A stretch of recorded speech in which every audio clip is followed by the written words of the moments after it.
Coucou, j'espère que tu vas bien. Je te retrouve du coup aujourd'hui dans cette nouvelle vidéo.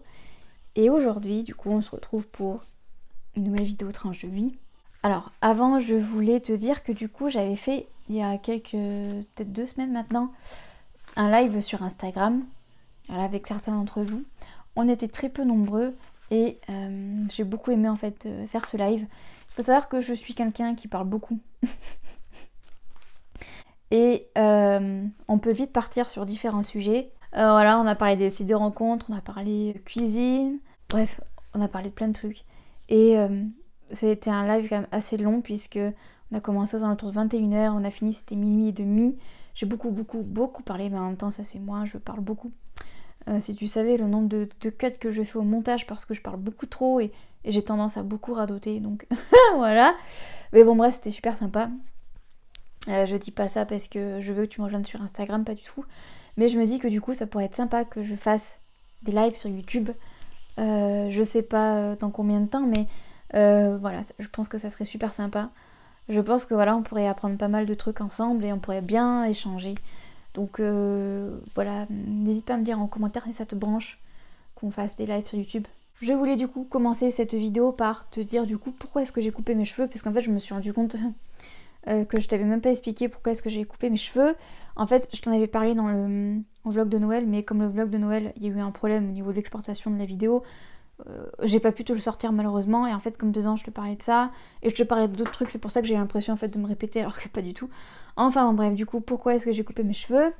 C'est parce que en fait j'en avais marre en fait de mes cheveux un peu bicolorés, où voilà, on voyait que j'avais des restes de mon rouge. Et comme très clairement j'avais plus tout le temps en fait d'entretenir mon rouge et qu'il me restait un peu cette longueur et que voilà je voulais passer à autre chose. En plus de ça, il y a eu ma séparation au milieu. Je me suis dit ok, c'est le moment en fait de couper. Et du coup en fait j'ai coupé à l'endroit en fait où il y avait mon rouge qui restait, en fait la limitation on va dire entre ma couleur naturelle et mon rouge. Ça m'a fait extrêmement bizarre puisqu'en fait cette coupe de cheveux-ci je l'ai eu il y a 10 ans en arrière et j'avais fait couper mes cheveux à ce moment-là. Bon, c'était quand même beaucoup plus court, mais j'avais fait couper mes cheveux à ce moment-là parce qu'en fait, j'avais tellement de nœuds derrière que ça m'avait fait une dread. Du coup, j'avais tout coupé. On n'arrêtait pas de me faire des compliments. Et mon père, d'ailleurs, adore m'appeler Nana Mouskouri à l'heure actuelle. Je te mettrai une photo. Non, ne m'appelle pas Nana Mouskouri, s'il vous plaît. Non, je peux pas. Et encore là, mes cheveux, je pense que tu l'auras remarqué, mais ils ont quand même assez bien poussé. Je ne sais pas à l'heure actuelle si je vais garder ou pas cette longueur, j'en sais rien, même si je commence à apprécier quand même d'avoir cette longueur, mais ça me fait toujours autant bizarre, j'ai pas l'habitude. Je préfère largement avoir les cheveux longs, mais les cheveux longs ça demande quand même un certain entretien que pour l'instant j'arrive pas à avoir. Mais du coup à la base je voulais faire couper mes cheveux parce que mon rouge quoi, ça n'allait plus du tout, j'en avais marre en fait. Mais là, il fallait que j'attende quand même que ma couleur naturelle en fait descende au maximum pour pas me retrouver avec un crâne rasé très clairement. En plus de ça, la coiffeuse qui m'a coupé les cheveux m'a dit qu'en fait là où il y avait mon rouge, mes cheveux étaient défoncés, étaient morts, donc il fallait vraiment les couper. Et de toute façon je m'en étais rendu compte puisqu'en fait quand je les brossais j'arrêtais pas en fait d'avoir des nœuds en fait et ça me gonflait. Donc bon bref, voilà les raisons qui ont fait que j'ai coupé mes cheveux. Je voulais du coup également te parler dans cette vidéo d'une autre vidéo que j'ai vue sur la marque Shein. Donc je te mettrai le lien de la vidéo en barre d'infos et je te mettrai évidemment la miniature de la vidéo ici. J'ai trouvé cette vidéo super intéressante. Si tu t'intéresses sur la ultra fast fashion, je crois qu'on appelle ça comme ça, Shein, tellement que c'est même plus de la fast fashion, c'est au-dessus même. Vidéo que j'ai trouvée très intéressante. Et du coup je voulais en profiter pour te parler un petit peu de mon avis sur Shein. Alors, je n'ai jamais commandé sur Shein. J'ai déjà été tentée de commander. J'avais même téléchargé l'application au moment de Noël, il me semble, sur mon téléphone. Mais je n'ai jamais passé commande. Alors, pourquoi? Je n'ai jamais passé commande déjà pour une raison toute simple, c'est qu'en fait, je n'y comprends rien. C'est-à-dire que je ne comprends pas leur histoire de mensuration et tout ça. Puis je suis pas le genre de personne à me mesurer. J'aime pas ça, ça me stresse. Enfin, bon bref, j'aime pas ça. Donc voilà, de ce côté-là, ça m'énervait. Et puis moi, j'ai besoin de... Voilà, moi, c'est vrai que je fonctionne vachement à la spontanéité quand j'achète. Je me pose pas 36 000 questions quand j'achète un vêtement. Et c'est là que c'est vrai qu'avec Shein, comme il faut prendre ses mensurations, c'est pas de l'instantané en fait. Donc du coup, ça a fait un peu redescendre le soufflet, c'est pour ça que j'ai jamais acheté d'ailleurs. Donc c'était la première raison. La deuxième raison, c'est qu'évidemment, quand on voit les prix, l'attraction de base quand on va sur Shein, quand on voit les prix, quand on voit le choix qu'on a, je me posais des questions quand même. Et je me disais, quand même, est-ce que je vais être à l'aise avec ça, avec le fait de me dire j'ai acheté sur Shein, est-ce que je suis ok avec ça? Non, pas du tout. Mais en même temps, j'ai pas les moyens de m'acheter des fringues qui soient chères, entre guillemets. Mais bon, en même temps, j'étais pas à l'aise avec ce choix-là, compliqué.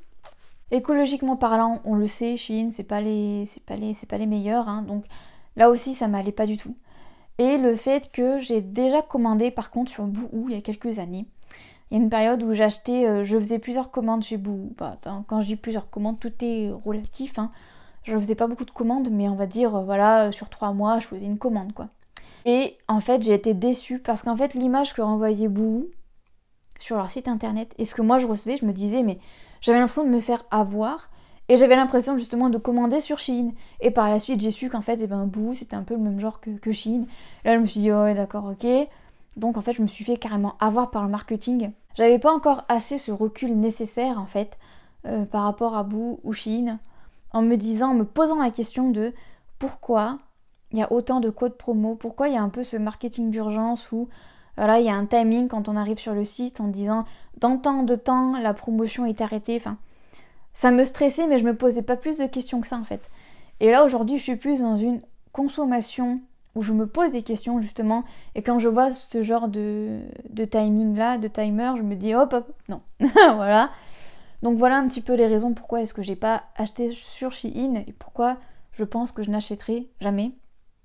Encore une fois, il faut jamais dire jamais. Mais c'est pas possible en fait par rapport à tout ça. Mais clairement, si j'ai pas les moyens et que j'ai besoin de fringues, peut-être qu'un jour je passerai à l'action. Voilà, on sait pas. Je voulais un petit peu te parler aussi également du fait que ça y est, j'ai enfin pris rendez-vous chez le psy. Il était temps quand même, alléluia. Mais j'ai enfin pris rendez-vous chez le psy. Et j'ai également réussi à prendre rendez-vous pour ma rééducation du périnée. Alléluia. 2022, on va y arriver. Donc voilà, je suis trop contente, même si je t'avoue que ces 2 rendez-vous-là, je vais y aller un peu à reculons, surtout ma rééducation du périnée. J'ai pas du tout envie d'y aller. Mais bon, voilà, je pense que je te ferai une vidéo complète également sur la rééducation du périnée. Je t'en ai déjà fait une vidéo sur le fit par rapport à ma première rééducation du périnée. Mais je pense que je te ferai également, à la fin de ma prise en charge, je te ferai également une vidéo, on va dire, retour sur ma deuxième rééducation du périnée parce que mes symptômes sont différents comparé à ma première rééducation du périnée. Donc voilà, on verra bien. Je voulais également te dire que j'ai pris la décision de ne pas reprendre le travail avant 1 an. Parce que j'ai, en fait, je pense que ma fille, je suis même sûre, ma fille est beaucoup trop petite pour aller en collectivité. Je me sens pas prête encore à la laisser y aller. Et voilà, d'autant plus avec l'organisation par rapport à l'école, par rapport à mon fils et tout ça. Non, ça me va pas. Il faut que je prenne un peu de temps, je prenne un peu du recul et que je priorise. J'essaye en fait d'y aller au fur et à mesure. Encore une fois, il faut jamais dire jamais. Peut-être qu'à un moment donné, je vais avoir une opportunité d'emploi et là, je me dirai, ça me correspond, je peux pas louper le coche. Mais en tout cas, pour l'instant, je ne veux pas reprendre le travail. Voilà, ça ferait trop pour moi en fait à gérer. Parce que entre, admettons, la crèche ou la nounou, plus le centre aéré, plus l'école, très clairement, je ne vais pas m'en sortir, même niveau frais. Donc voilà, pour l'instant, je vais y aller vraiment à tâtons et faire au fur et à mesure. Après, voilà, comme j'ai dit, comme là, je vais entamer un suivi psychologique. Peut-être qu'à un moment, ça ira mieux. Et que comme ça ira mieux, je pourrai du coup avancer, on va dire, dans la sphère professionnelle. Mais voilà, pour l'instant, comme je t'ai dit, je suis trop fatiguée. Psychologiquement, je suis au bout. Donc voilà, j'estime que c'est pas du tout le bon timing pour le moment de nouveau embrayer sur un boulot. Enfin, c'est pas du tout le bon moment, pas du tout. Je voulais aussi également te parler dans cette vidéo de quelque chose que j'ai remarqué qui se faisait beaucoup, je vais y arriver, qui se faisait beaucoup plus à une époque, on va dire, de YouTube, où les youtubeuses par exemple avaient 2 chaînes, donc par exemple leur chaîne principale et leur chaîne de vlog. Et j'ai également remarqué ça sur Instagram, il y a de plus en plus de personnes en fait qui créent différents comptes. Comme par exemple, elles ont leur compte principal, à côté elles ont un compte déco, un compte cuisine. Et en fait je comprends pas. Je comprends pas parce qu'en fait, J'estime qu'en tant qu'individu, on n'a pas qu'une passion, on n'a pas qu'une seule chose qui nous passionne. On ne fait pas que, par exemple, que de la cuisine, ou on ne fait pas que des vidéos sur YouTube, ou on ne s'occupe pas que de la déco, on va pas tous les samedis chercher de la nouvelle déco, etc. Voilà, on est un individu avec plein de passions, plein de choses qu'on aime. Pourquoi vouloir scinder en fait? Pourquoi pas tout rassembler sur un même compte? Parce que c'est comme ça qu'on est nous-mêmes finalement.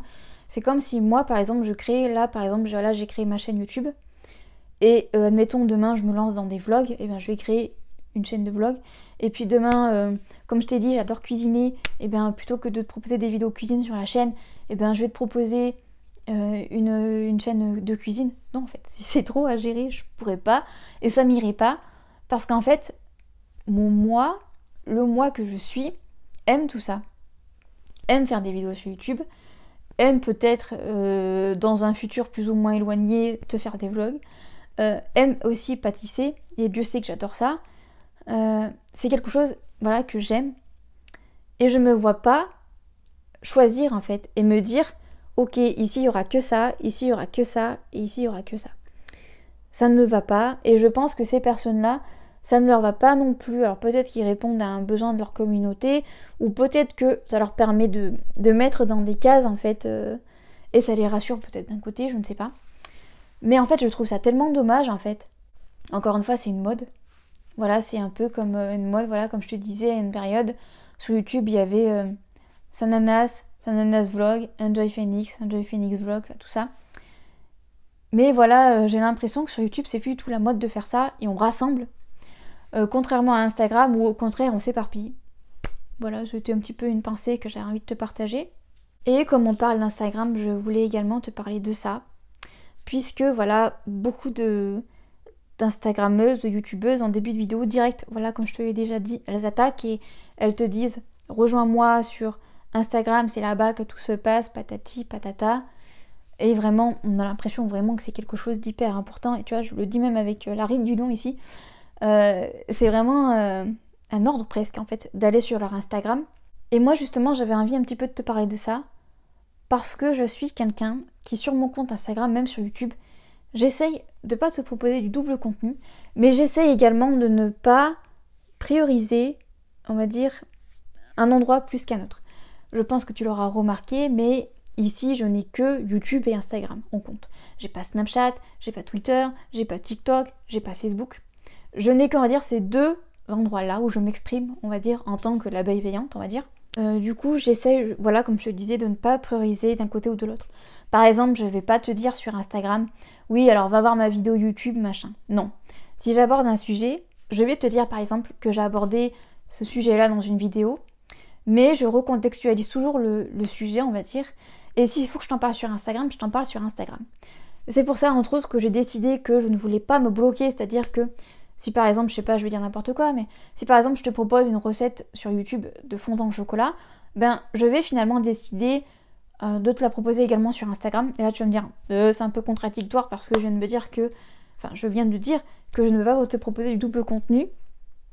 Mais en fait finalement, j'ai pas non plus envie de prioriser YouTube ou Instagram.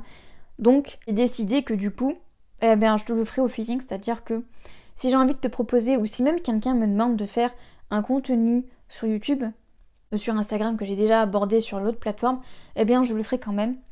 Parce que voilà, on n'a pas toujours envie de suivre son vidéaste, on va dire préféré entre guillemets, sur YouTube et sur Instagram. Parfois on priorise, parce que voilà, on est tellement abonné à des chaînes différentes, on s'y perd parfois. Donc voilà, j'ai décidé de mettre en place, on va dire ça. Et vraiment, encore une fois, je le redis, mais je comprends vraiment pas ce forcing que les gens font par rapport à Instagram.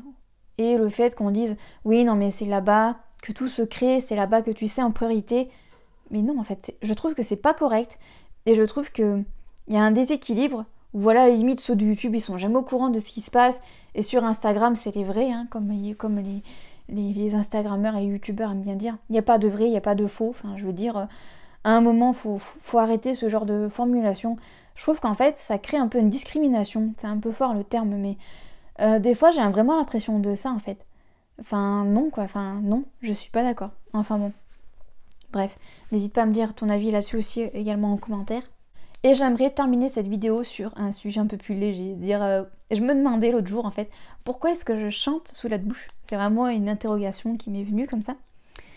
Et en fait j'ai remarqué que ça me faisait vraiment du bien de chanter sous la douche. C'est vraiment hyper bizarre dit comme ça, mais en fait ça me détend. Ça me procure une émotion de bien-être en fait. Même quand je prends une douche en 2 spi parce que par exemple c'est la semaine et que j'ai pas mes parents et que j'ai mes 2 enfants. C'est vraiment des moments que j'aime vraiment beaucoup. Où vraiment ça me permet en fait de me recentrer que sur moi et sur moi-même. À part si mes 2 enfants font n'importe quoi, mais bon ça c'est un autre sujet.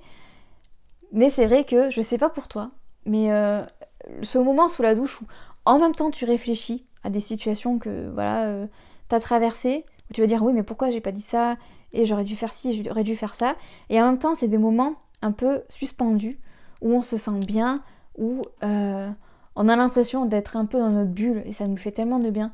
Puis alors moi personnellement je suis quelqu'un qui va faire durer au maximum la douche parce que j'adore sentir l'eau sur mon corps en fait, surtout si c'est de l'eau vraiment très chaude. Voilà. Mais ça va me permettre en fait de me détendre. La douche c'est vraiment quelque chose qui me détend à la base, même si des fois je vais vraiment ressasser des situations, mais c'est vraiment quelque chose qui m'aide à réfléchir.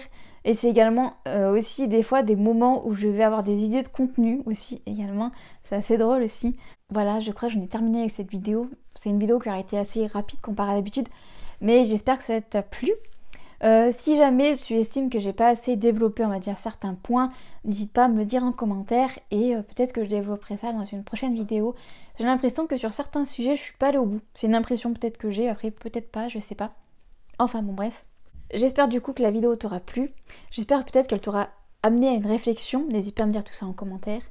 Et jusqu'à jeudi 18 h sur la chaîne, je te souhaite une très bonne semaine. Bye bye.